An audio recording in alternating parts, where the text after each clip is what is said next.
All right, with that out of the way, welcome again. I'm Chris with Tampa Hillsborough County Public Library, and you're here for Master Gardener's Herbs and Recipes. I'm joined by Nicole Pinson, who's the volunteer coordinator with Master Gardener, and she also works with Hillsborough County Extension Services. You can't see her because unfortunately we're having some camera issues, some tech issues, but we can hear her. How are you, Nicole? Hey, Chris, I'm doing great. How are you all? Hope you're all well. We are well. We're glad to have you here. We're excited for the program. Just before we get started, we have a book shout out. We like to promote one of our ebooks. It's Cooking with Herbs, 50 Simple Recipes for Fresh Flavor by Lynn. This is an ebook that you can check out through our Overdrive collection, and you can read it in the Libby app.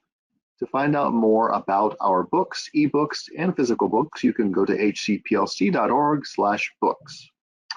All right, so now on to the great part. We're gonna hand things over to Nicole. Let me give you presenter control so she can show her screen. Also, I forgot to mention, there is a handout that you can download that accompanies her presentation. You should see it in the handout section. It's called Herbs and Recipes. It's a PDF, and we invite you to download that. It'll be available for you there. All right. I'm going to turn my camera and microphone off, Nicole, and take it away. Okay, Chris, you should see my title slide. Is that correct? Yes, I see it. Okay, great, fantastic. I want to welcome everyone tonight to our webinar on herbs and recipes. This is a real condensed version, but I've tucked in some interesting points about growing herbs and ways to use them, and maybe even some things that you don't necessarily associate with herbs that I think are pretty interesting. So thank you all for joining us tonight, and I do appreciate this partnership with our Hillsborough County Library System. So one of the first resources that I want to point you toward is called Ask IFAS. And I work for the University of Florida and Hillsborough County, and we have a free website. It's basically an online library too, where you could go to the Ask IFAS website, and IFAS stands for the Institute of Food and Agricultural Sciences. And the URL is at the top, edis.ifas.ufl.edu. And on this site, you can type in different things that you'd like to learn about. So you could type in something like mangoes, recipes, herbs, vegetables, organic vegetable gardening. You could even look for money management, how to decrease stress, whatever you think you might be interested in learning more about. Check out the free online UF library at the EDIS website. This is especially helpful for gardeners. And you'll notice on the slides, I've put the source from EDIS on the slides, so that can help you go back and reference the information. So some easy herbs to grow in our area include basil, dill and fennel, lemon balm, parsley, cilantro, rosemary, mint, and chives and scallions. So if anyone has any experience growing any of these herbs, feel free to type in the chat if you've had experience or if there's one in particular you want to learn more about. We also have some time at the end for some Q&A. But these are the ones that if you are starting to grow herbs and you really want to use them in cooking a lot, these are the ones that I would recommend that I think are great for beginning and experienced gardeners. There are some that do better in cool weather here in Florida. Some of our herbs don't really like the rainy summers, the heat, and the humidity. And so by planting them in the cooler times of the year, you'll have better success with them. You'll get a nice period where they're going to be producing, and you can harvest those herbs. So examples would be dill, parsley, cilantro, and fennel. Cilantro is one that many home gardeners get a little bit frustrated with because if it's planted in the summertime, it bolts very quickly. And by bolting, it means that it produces flowers and goes to seed. And once that happens, the plant starts to die back. So you can kind of get around that by planting it during the cooler times of the year. And another way to get around that is possibly planting them more in a semi-shady spot or actually covering them with a shade cloth if you are trying to grow them in the summer. So I've linked to a publication here called Veggies and Herbs Made in the Shade. And this particular publication is from a facility up in North Florida that's a research center. And they've documented how to grow herbs under shade cloth in Florida which ones are successful, and giving some tips on how to do that. So if you want to extend your growing period to grow herbs, then I would suggest taking a look at that publication for some more ideas. So a thing that I really appreciate about herbs is that they have additional benefits that we may not necessarily think about when it comes to just using them for cooking purposes. Many of the herbs will attract pollinators. So when they're blooming and producing flowers, you might see some very interesting insects on those herbs. This is a picture of a dill flower, for example, and these big yellow flowers that are in a cluster or an umbel, that is a wonderful nectar and pollen source for pollinators. Bees love it, wasps love it, butterflies love it. So sometimes home gardeners, when they're growing herbs, they will let the herbs grow a little bit longer so they can produce seed. So they'll harvest the seed, but then also letting them bloom gives the pollinator something to come and visit to the garden. So they're great for attracting pollinators. If you're integrating herbs into your landscape, then you're increasing the diversity of plants. And often when you do that, you can bring in some beneficial insects. The beneficial insects are things like ladybugs. In this case, we have wasps as pollinators, long-legged flies. I mean, who knew that flies could be beneficial insects, but long-legged flies are very common, and they actually will eat pest insects. So by having some herbs mixed into your landscape, you're adding diversity, you're bringing in the beneficial insects, you're using them yourself, and if you let them flower, you'll have some benefits to pollinators and wildlife. So you want to learn about when to plant your herbs. And so I mentioned that some of the herbs really prefer cooler months, and then some can grow throughout the year or even in the summertime. But dill is an example, and the publication at the bottom that I've linked to gives more information about how to grow dill. And again, that publication is free and available on the IFAS website. But dill grows best when it's planted from September through December, so right about now. And you can plant again February and March. But if you're growing it during the cooler times, you'll get a nice harvest time out of it, and you can actually eat the flowers and the leaves. And you can use the stems in stocks and soups and for different flavorings. There are certain varieties when we're talking about vegetables and herbs. There's different varieties of plants that do well in our area. So if you're looking for a tomato to plant, you'd want to get a tomato variety that does really well in Central Florida as opposed to Oregon, for example. So you want to try to find the varieties that do well in our area. So the university has recommended some examples of dill. So if you're opening up a seed catalog and you want to grow different kinds of dill, or you're not really sure which one to get, some varieties that do well here are Long Island Mammoth, Bouquet, and Ting. So for new gardeners or home gardeners that want to hone down on some varieties that will do well for you, I would definitely recommend looking up the different herbs that you want to grow and seeing if there are some recommended varieties. There won't be recommended varieties for every herb and every vegetable, but sometimes there are some. So it's worth it to do a little bit of research to try and figure that out. On this page, I've also included a butterfly. So you can see the picture of the black butterfly on the left, and then on the right-hand side is a picture of a fennel plant, and you can see some little caterpillars on it. Any of the herbs that are kind of in the carrot family, so parsley, dill, and fennel, also do double duty as serving as a host plant for eastern black swallowtail butterflies, which is the butterfly that's on the bottom left corner.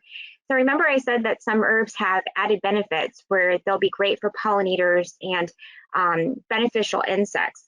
Well, this is an example. If you plant dill, parsley, or fennel in your landscape, you will probably get these swallowtails, especially if you have this planted in the summertime. I've noticed that the butterflies tend to lay eggs during the summer. So be on the lookout for these.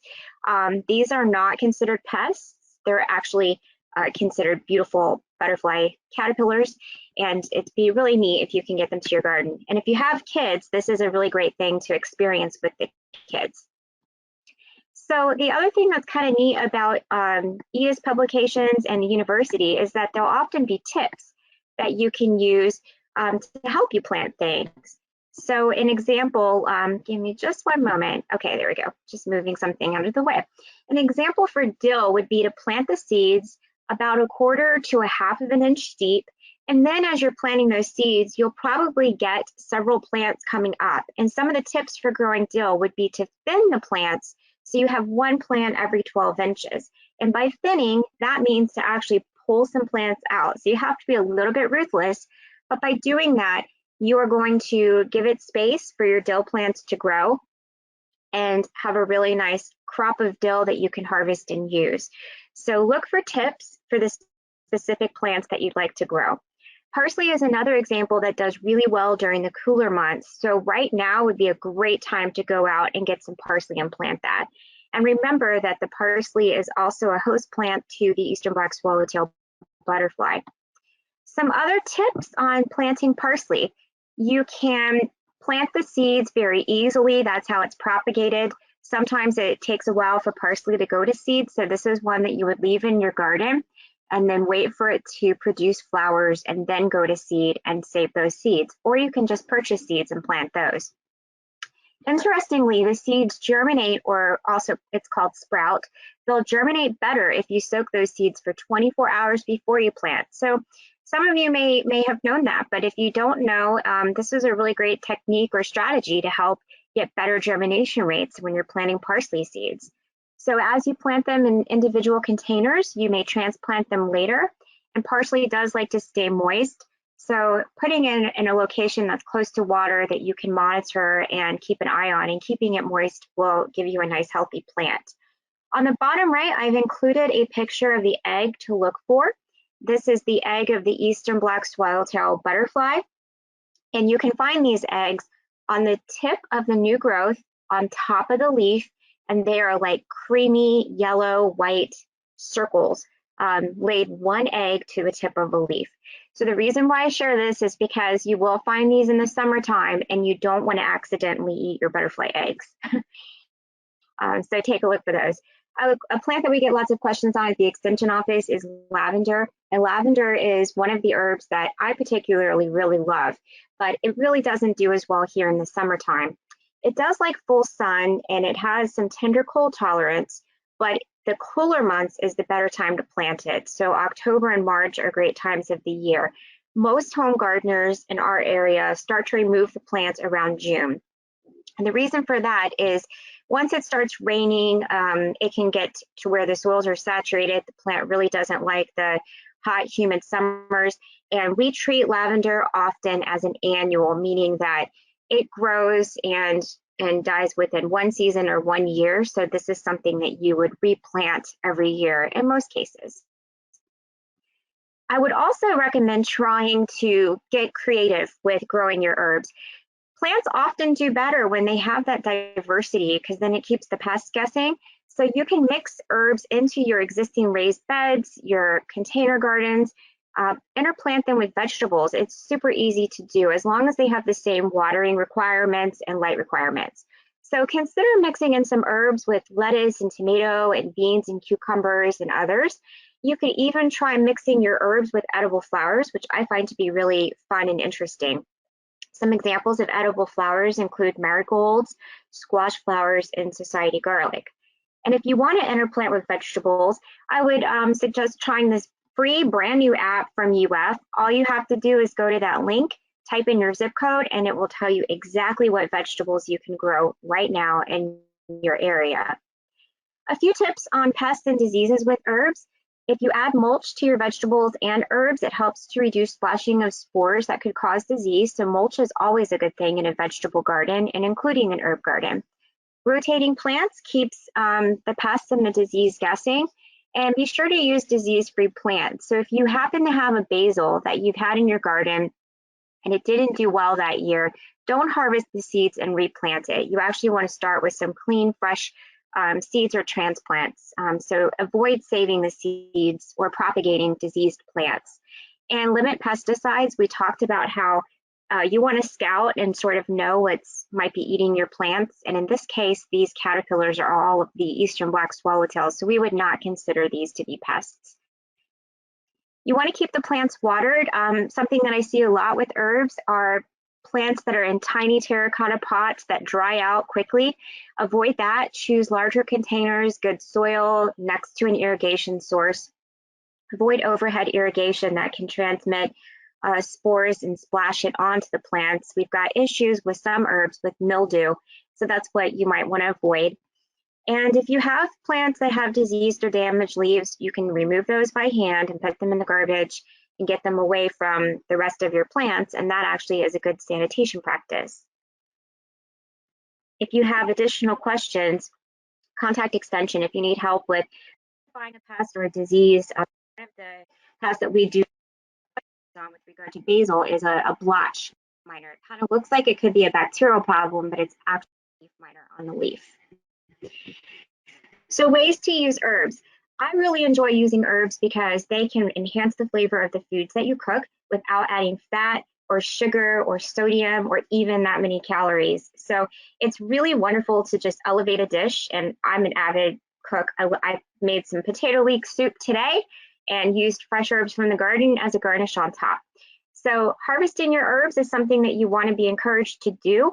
Sometimes people, I have a picture of a basil flower on the left. Sometimes people will cut the flowers off to keep the plants bushy and compact and prevent it from setting seed. But if you do want it to set seed, you would want it to go to flower so it can produce seed. And you can actually eat the flowers of many of these herbs. So the basil flowers, you could just pick off and add those to salads or drinks. So ideas for ways to use herbs as a garnish, just something fresh and green on top of a dish that you make. They are great in soups, fish, pickles, salads. Sometimes I put them on tacos. You can mix them into dips and spreads and sandwiches. I'm sure that you can think of many other ways that you can use herbs in recipes and in cooking. You can mince herbs very finely by chopping them finely or using kitchen scissors. Have some designated scissors that you use just for your kitchen cutting. But the reason why that's a great thing to do is because the more surface area you expose of the herbs and the leaf tissue, the more you're going to get that flavor. So mincing them finely and adding them to different dishes will just enhance the flavor. So you want to start with about 1/4 teaspoon and add more as you need to reach the flavor that you're looking for. When you first purchase herbs from the grocery store or the farmer's market, make sure to remove the rubber band or any of the twist ties, because that could be an area where they could start to wilt, cause bacterial issues, and make sure to wash them before you put them in the refrigerator. The link that I've had on the bottom, that gives you more information about how to dry herbs, freeze them if you want, and how to clean them and prepare them for cooking. So when you're using herbs in hot dishes, you could add them to the end of cooking for soups and stews. And if you have them in cold dishes like salad dressings and desserts, you actually want that to marinate with the flavors and enhance the flavor. So adding them a few hours before or letting them stay with the dish overnight, that will help with the flavoring. You've also got some delicate herbs and less delicate herbs, and so sometimes this varies with the cooking method. Herbs like basil, cilantro, dill, and chives, those are more delicate, especially basil. It bruises very easily, so that is something you want to add at the very end of cooking or prior to serving. Your less delicate, more tough herbs could be rosemary, oregano, and thyme. You can add those about 20 minutes before you are ready to serve the dish, and that will kind of get the flavors into the foods that you're cooking. You can even use things like rosemary to roast vegetables. It can take the heat, and it's a great herb. I feel that rosemary is one of the most underutilized plants in Florida because it's drought tolerant, pretty, you can eat those flowers, and it is so versatile. So I'll go through the next slides quickly. You can use dried herbs or fresh herbs. Dried herbs are stronger, so if you're using fresh, you'll need to use more in the recipe. And about 1 teaspoon equals about 3 teaspoons of fresh. Here's a resource that talks about what part of the herb that you can use and eat. Sometimes people don't know this information. So for chives, you would use the leaves. For dill, you can use the leaves and seeds. And then it gives you examples of the flavor, how to best use these herbs, and what types of dishes they work great in. The link on the bottom has some excellent recipes for herbs. So here is a salt-free blend, and I really like this because it's something that you can keep on hand in your cabinet and then add that as you're cooking. And again, it replaces salt, so it's a healthy alternative. Here's a link to an Italian seasoning if you want to add that to different dishes or salads or even meats or fish. Here are other recipes that are included in the link at the bottom, so I encourage you to try those out. And the resources are also hyperlinked here on our resources page: cooking with fresh herbs, shopping for health, herbs, and spices. And something really cool at the university that I want to point you toward is the basil breeding program. When you're out shopping for basil, you might see something called a mazel basil. That's one of my favorites. And if you want to learn more about how plants are bred to give us flavor and be great in a floored garden, I really encourage you to learn more about the breeding program for basil at that link there. So Chris, I know that we are coming right up on our Q&A. So if we have any questions, I'll go ahead and take those questions. All right. Okay, yeah, hold on. We have some questions coming in, and I'll just remind everyone that if you do have questions, you can post them in the question section. If you're on a tablet or phone, just tap the question mark and you can submit that way. Also, I posted in the chat, but I'll remind you again, there is a downloadable handout. You'll see it in the handout section. It's a PDF. If you want to grab that, it has all the information that Nicole has been presenting, all the links and the slides. So yeah, very useful. Yes. And I want to mention, Chris, that if anyone has questions that we don't have time to cover or something comes up, I've included a link to our Hillsborough County Master Gardener email and also my email on this last slide. So feel free to reach out to us if you're local to Hillsborough County. Awesome. Thank you for doing that. All right, so let's get on to our questions. Someone is having trouble with their basil. It's just dying no matter what they do, no matter how much water or sun. Is there any tips that you might provide to help with that?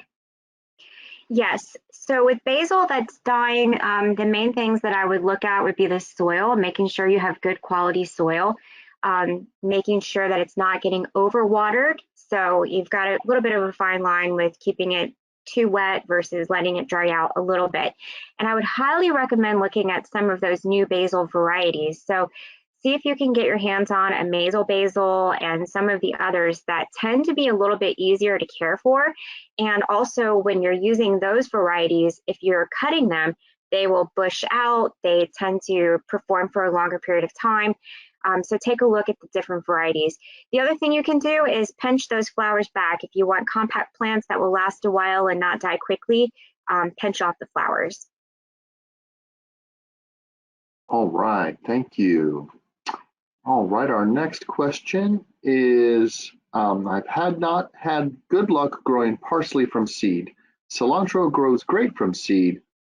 Are there any other suggestions for what are good seed herbs to grow in Florida? Yes, you can grow parsley from seed. That is one that if you're soaking it, then perhaps that would help with germination. Dill is another one that tends to grow easily from seed. In fact, we have found at the Extension office that when we've planted dill and let it go to seed on its own, it flowers and goes to seed, it will actually start to reseed. So that's one that you probably won't even have to plant the seeds. Once you get the plant and it's growing, let it flower and you'll get some new plants. Right. And then there's others that do better as transplant. So mint would be an example. You'd probably want to buy the plant and put that in a container and be able to harvest it and get it started as a transplant. Someone, I guess, is following up on their issue with the basil. They say, is there any special type of soil that they should use? There's not a special type of soil, but with most plants, you want the pH to be within a good range where nutrients would be available. So 5.5 to 7 is a good range. Sometimes if your pH is way off, there could be some nutrients that are kind of more locked in the soil, and that can be an issue. And making sure that it's a good quality soil. So if it's I'm going to give you an example. Sometimes I see folks reuse potting soil that really is sort of like past its prime and it doesn't look like it's very fertile soil. Don't use soil like that. Use a good quality garden soil or potting soil. That should help. And you can fertilize plants and herbs. So something like a slow release fertilizer per plant would be another thing that can help with some of those nutrients. All right. Thank you. You're welcome. Someone is asking, are there any herbs that are native to Florida? That's a great question. There is, I don't know that they are necessarily used in a culinary manner, but there is a plant called calamint that is native. That's interesting. I would have to research that because there could be some culinary uses that I'm just not aware of right now. So calamint is one that's really pretty. It actually looks like rosemary. You might want to see if you can get your hands on that at a native nursery. That is a herb that's it's native, and it has performed very well at our extension office. So it's a very pretty plant. Right. So that's a great question, but calamint is one that comes to mind. Excellent. All right. Looks like we have one more question. This person is concerned they don't grow herbs yet, but their dog likes to dig up their garden and eat things. Are there any herbs they should be concerned about that might be dangerous to their pet? I don't think that's another great question. I don't think that there would be herbs that would be dangerous, but as a dog owner myself, you make me think about a very interesting point. If you have dogs that are out in your garden, perhaps use a raised bed for your vegetables or growing your herbs or grow them in pots or containers. A, so they're not going to dig them up, and B, so you don't really have to worry about washing them off if your pets are out in the garden, and you don't want to have to constantly be cleaning your plants before you eat them, if you can catch my drift. So for me, I grow edible plants in containers away from where my dogs are at. So that might be another approach. It's good. Yeah, that's a great tip. All right, any other questions before we conclude? Now is the time to ask if you have any. If not, that's okay. Well, this is a good time to plant herbs. It's getting cooler out. You'll probably see lots of rosemary in the garden centers because that's it's a good plant that people share at the holidays. So if you are interested, now is a great time to plant herbs. Awesome. All right, I'm going to go ahead and bring up our last slide here, but before I do that, again, I'll remind folks that the handout is there if you want to download it, if you haven't already. It'll also be available when we post this to our YouTube channel. We'll make a link where you can download it there as well. Thank you so much, Nicole. That was a great presentation as usual. Lots of very useful information. That website is amazing. I go on there and sometimes time goes by and I find myself looking there for a couple hours. It's awesome. All right, so if you want to contact the library, you can call the number here on our screen, 813-273-3652, or go online at hcplc.org/contact. Also on our website, you can share your library story. If you want to submit your library story, you can go to hcplc.org/stories, and also our calendar of events is there, plus a lot more. So I invite you to do that, and that's it. With that, I'm going to say thank you again to Nicole. And thank you with everyone who joined us. And I hope you all have a great night, and we'll see you soon. Goodbye. Thanks, Chris. We always appreciate the partnership with the library. It's a pleasure. We love working with you all. Have a great evening, everyone. Bye. Thanks, you too. Bye-bye.